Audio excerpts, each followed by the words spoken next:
வியாபாரம் எவ்வளவு வருஷமா பண்றீங்க? 22 வருஷமா பண்றோம். வெள்ளத்தினால லோன் கொடுக்குறாங்களா, அது வந்து பிரயோஜனமா இருக்கு? லோன் பிரயோஜனம் இல்லை, அது பேமெண்ட் கம்மி தான். இருந்தாலும் அரசாங்கம் இதை அறிவிச்சுட்டு வந்து ஏன் கொடுக்கல? பேங்க்கில் போனால் நீங்கள் வந்து நடைபாதையில் வியாபாரம் பண்ணுறீங்க, உங்களுக்கு கரண்ட் பில்லு வேணும், போலீஸ் வந்து எடுக்கிறாங்க.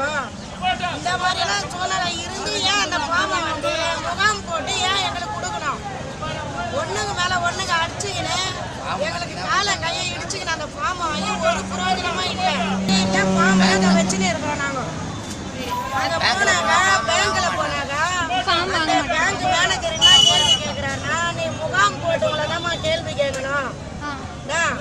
பாருங்க எவ்வளோ கஷ்டப்பட்டு வாங்கினோம் நாங்கள் இந்த ஃபார்மை வாங்கி, எங்களுக்கு லோனே கொடுக்கல.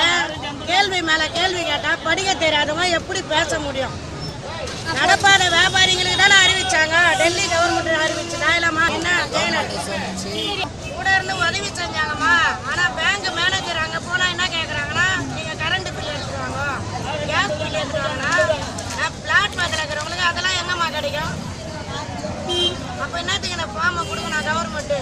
மக்களை ஏன் அந்த மாதிரி ஏமாற்றணும்? எதனால அறிவிச்சாங்க? இருப்பா பாருமா, என்கிட்டேடுமா பேட்டி வெள்ளம் நிவாரணை முழுசா வந்து யாருக்குமே கிடைக்கல. அது கிடைக்காங்களே, இதை ஏன் அறிவிக்கணும் அரசாங்கம்?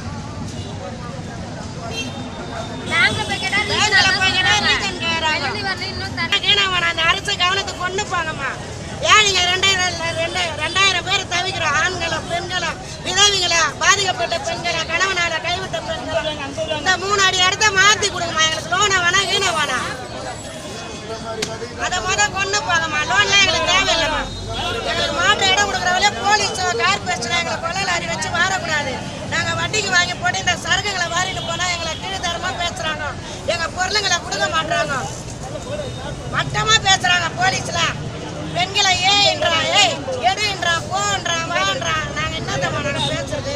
எங்களுக்கு மாற்று இடம் கொடுக்குமா, எங்களுக்கு லோன்லாம் வேணாமா. எங்களுக்கு வாழ்வாதாரத்தை காட்டுக்கம்மா அரசாங்கத்தில். எங்களுக்கும் உரிமை இருக்குதுல்ல, நாங்களும் ஓட்டு போட்டு தானே முதலமைச்சர் ஆகியிருக்கிறோம். எங்களோட உரிமை எங்களுக்கு சரிப்பட்டு சொல்லணும். லோன் இருக்குதா இல்லை, அது எங்களுக்கு தேவையில்லை. வாங்கினா கடன் ஏன் ஒதுக்கி கொடுக்க சொல்லலாம்? 3 அடி ஒதுக்கி கார்பரேஷனை வசூல் பண்ணிக்க சொல்லுமா? 3 அடியோ 4 அடியோ எங்களுக்கு ஒதுக்கி கொடுக்க சொல்லுமா? இந்த இடத்துல தான்மா நாங்கள் 3 தலைமுறையாக நாங்கள் இங்கே வாழ்ந்துட்டு இருக்கிறோம். 3ஆவது தலைமுறையில் இருக்கிற எங்கள் அம்மா போய், நான் போய், இப்போ என் பிள்ளைங்க போய், என் பேர பிள்ளைங்க வந்துடுச்சு. எங்களுக்கு வழி கிடையாது இதை விட்டா. இந்நேரத்துக்கு மணி டைம்னு தெரியலம்மா. போலீஸ் எந்த நேரம் வருதுன்னு தெரியல. பெரிய அதிகாரி வர்றாங்கன்னு சொல்லி வண்டி எடுத்துன்னு வந்து வாடுறாங்க. நாங்கள் ஓடும்போது வண்டிங்க மேலே பாதிக்கப்படுது. எங்களுக்கு காலு ஓடிது, கை ஓடிது. போலீஸுக்கு பயந்து நான் அப்படி ஓடனா அண்ணாண்டே ஓடாந்து எகிரி குச்சி முடிக்க வராங்க. நாங்கள் சட்ட விரோதமாக எதனா பண்ணுறோமா?